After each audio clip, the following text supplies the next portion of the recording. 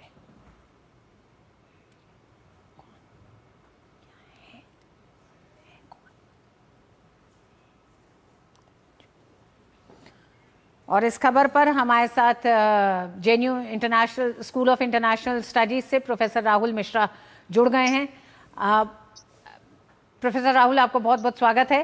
Professor Rahul, आप किस तरह से देखते हैं, क्योंकि पहले तो युद्ध में एमओयूज नहीं होते हैं, लेकिन फिर भी चलिए 60 दिन का एमओयू जो समाप्त हो रहा है, उसको लेकर किस तरह से अमेरिका और ईरान के बीच में जो टकराव है उसे कहाँ देखते हैं?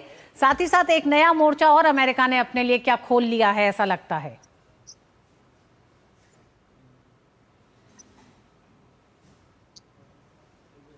देखिए, पहली चीज तो ये है कि अमेरिका ने जो भी पहले वादे किए थे, अमेरिका को कहीं ना कहीं ये अंदाजा था कि वो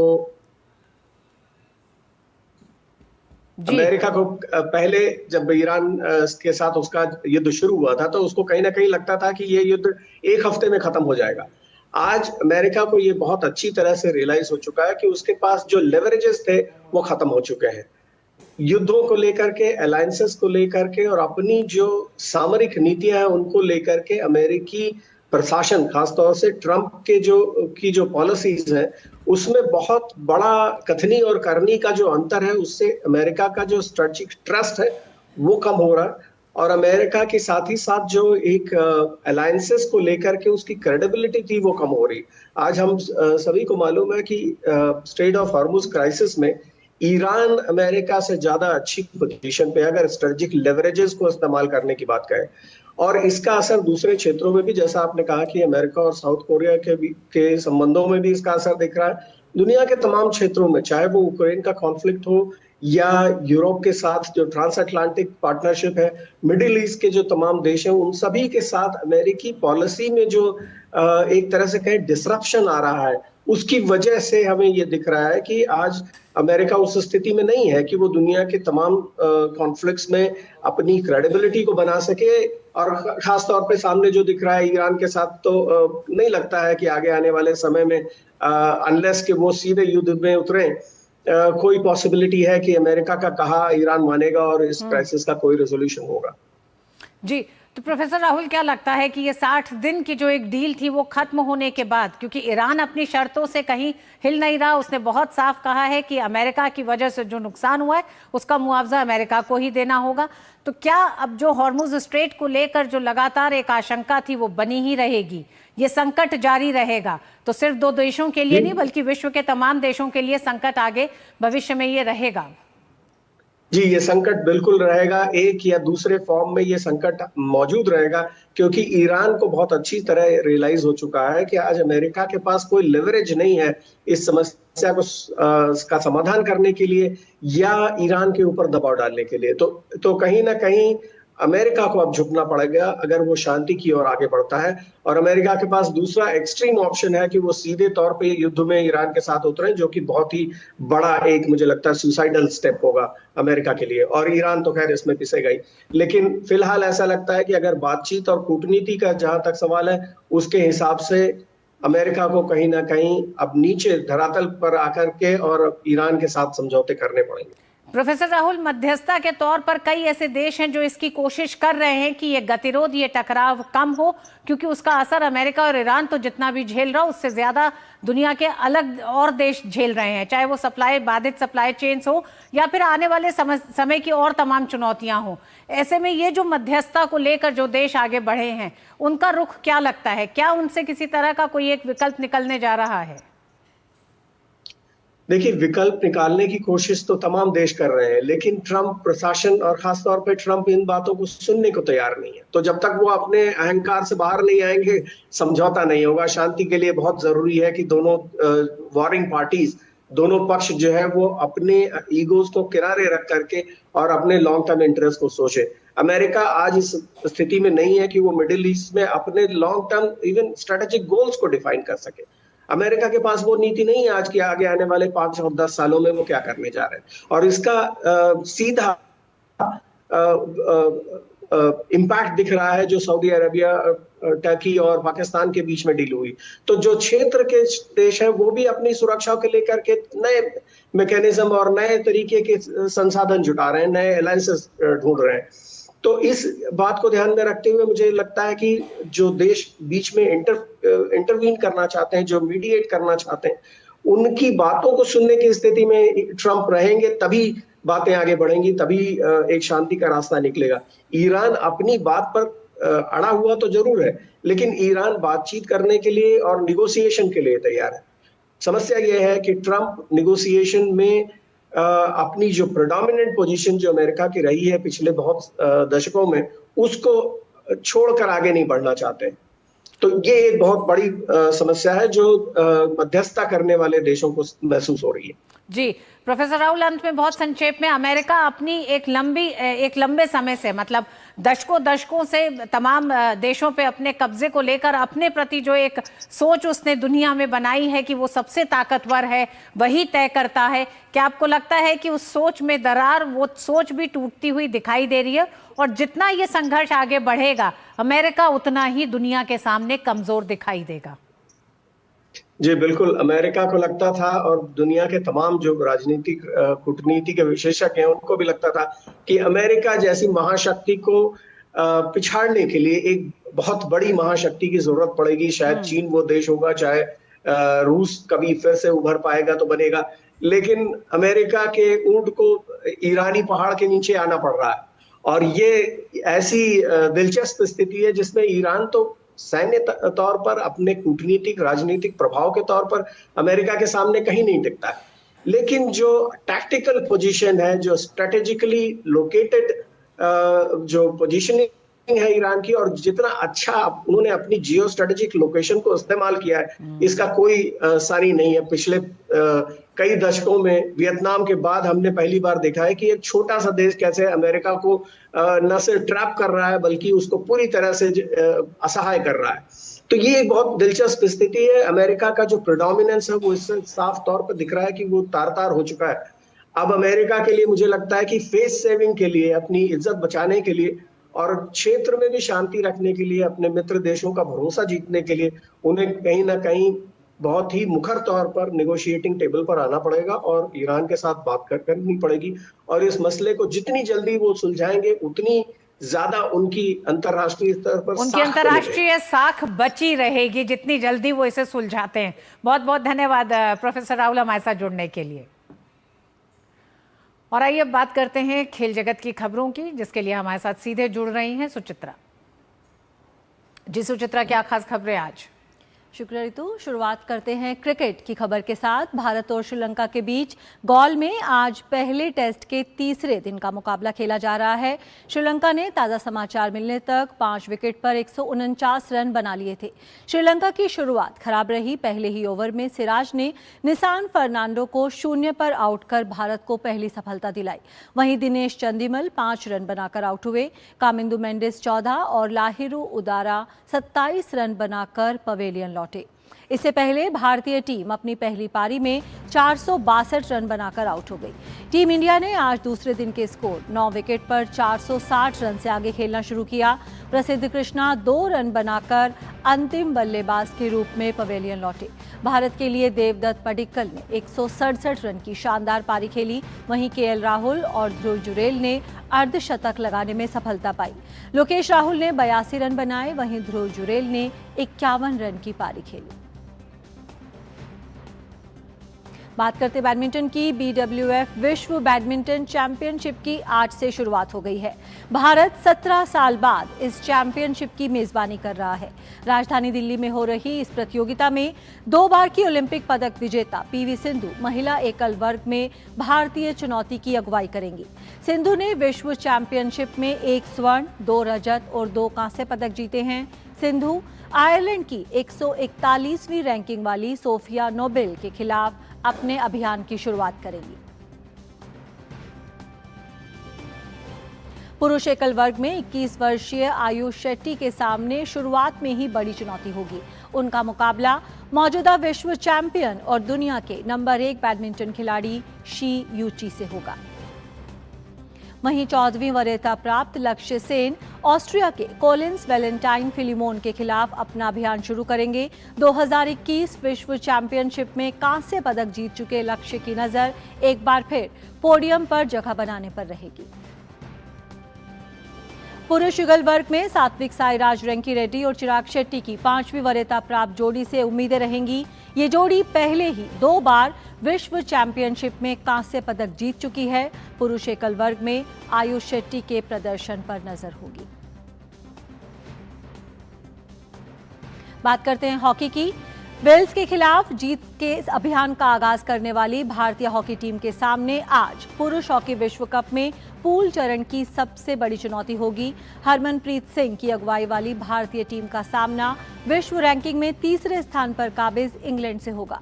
विश्व कप में भारत ने इंग्लैंड को आखिरी बार 32 साल पहले हराया था। ऐसे में यह मुकाबला टीम के लिए कड़ी परीक्षा माना जा रहा है। भारत ने शनिवार को अपने पहले मुकाबले में विश्व रैंकिंग में 15वें स्थान पर मौजूद वेल्स को 3-1 से शिकस्त दी थी। उस जीत में कप्तान हरमनप्रीत सिंह ने पेनल्टी कॉर्नर पर 2 गोल दागे थे, जबकि संजय ने भी पेनल्टी कॉर्नर को गोल में बदलकर भारत की जीत की नींव रखी थी। दूसरी ओर इंग्लैंड ने भी अपने अभियान की शुरुआत शानदार अंदाज में की। उसने पूल डी के मुकाबले में पाकिस्तान को 4-1 से हराकर अपनी मजबूत दावेदारी पेश की।